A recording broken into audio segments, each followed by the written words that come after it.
تعظیم نبی کا سنتے ہی جنہیں سوزش سی ہو جاتی ہے، جنہیں سوزش سی ہو جاتی ہے، شوق توحید کے شربت سے، شوق توحید کے شربت سے ہم ان کا روگ مٹائیں گے، توحید و رسالت کی خاطر ہر باطل سے ٹکرائیں گے، توحید و رسالت کی خاطر ہر باطل سے ٹکرائیں گے۔ ہم آل نبی کے مت والے، حسنین کے مشن کے وارث۔ ایک بات میں اور بتاؤں، قرآن اللہ کی کتاب ہے کہ نہیں؟ ہے اللہ کی کتاب، اور ہدایت کے لیے آئی ہے، گمراہ کرنے کے لیے؟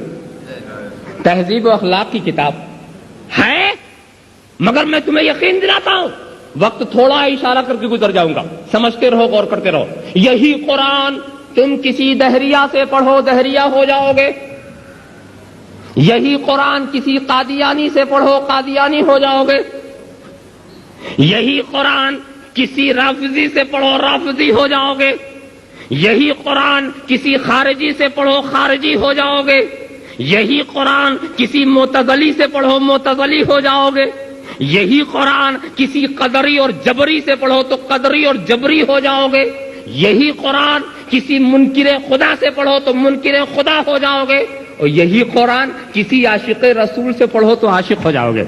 یہ قرآن وہی ہے، پڑھانے والا معلم الگ الگ ہے، پڑھانے والا معلم الگ الگ ہے، لہذا قرآن پڑھنے والوں، قرآن پڑھنے کے لیے بھی ضروری ہے کہ دیکھو کہ پڑھانے والا کون ہے، قرآن پڑھنے کے لیے بھی ضروری ہے کہ دیکھو پڑھانے والا کون ہے۔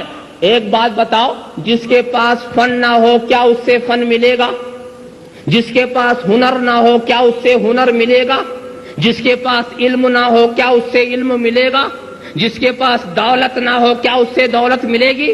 ایک فقیر کے گھر میں چور چلا گیا رات کو، جب چور چلا گیا خوب تلاشی شروع کی تو درویش کی آنکھ کھل گئی، اور آنکھ کھل کر کھلی تو کہتا ہے، بھائی یہاں مجھے دن میں کچھ نہیں ملتا، تجھے رات میں کیا ملے گا؟ ارے جب دولت ہے ہی نہیں تو ملے گا کیا؟ دولت معلوم ہے جس کے گھر میں جو ہو وہی ملے گا نا۔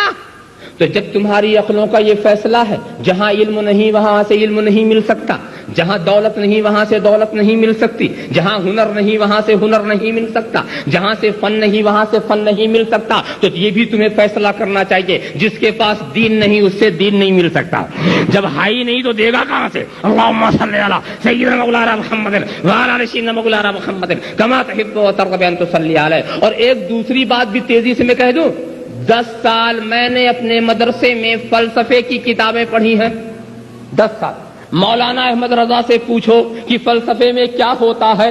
کفر ہی کفر ہے، شرک ہی شرک ہے، زندیقی ہی زندیقی ہے، الہاد ہی الہاد ہے، کہیں ارسطو کے خرافات ہیں، کہیں افلاطون کے نظریات ہیں، کہیں سقراط و بقراط کی باتیں ہیں۔